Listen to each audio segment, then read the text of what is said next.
আর এবার আপনাদেরকে দেখাবো চুরি ঠেকাতে কিভাবে এক অভিনব উদ্যোগ নেওয়া হয়েছে। কলা গাছে তালা লাগানো হয়েছে।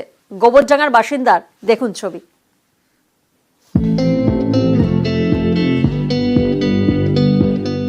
কলা গাছ টিন দিয়ে ঘেরা, টিনের চারপাশে শিকল, কলার কাঁদিতে তারের জাল, সেই জালে তালা।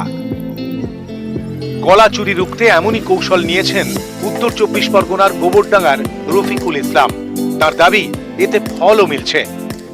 এই কলা গাছগুলো নিজে হাতে লাগানো 4-5 বছর হয়ে গেল, আমার বাড়িতে না কলা পৌঁছেছে না মোচা পৌঁছেছে। 2 মিনিটে হাঁসু দিয়ে কোপ মেরে কেটে টুকুস করে নিয়ে চলে যেত। এখন এইটা এর কলা কাটতে হলে কমসে কম 1-1.5 ঘন্টা রেখে কষ্ট বা মেহনত করতে হবে। তবে আমার এই লাগানোর পরে আমার কলা গাছগুলো মোচা সব ঠিকঠাকই আছে। গোবরডাঙ্গার কুচলিয়ার বাসিন্দা রফিকুল ইসলাম সেনাবাহিনী থেকে অবসর নেন 2019 সালে।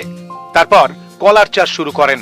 তার দাবি বছরের পর বছর গাছ থেকে কখনো কলা কখনো মোচা চুরি হয়েছে। ভাবতে শুরু করেন চুরি রুখতে কি করা যায়। ঠিক করেন তালা মেরে চুরি আটকাবেন। সেই মতো একের পর এক কলা গাছ টিন দিয়ে ঘিরে ফেলেন, তালা ঝোলান, কলার কাঁদিতেও তারের জাল, এই জালেও তালা।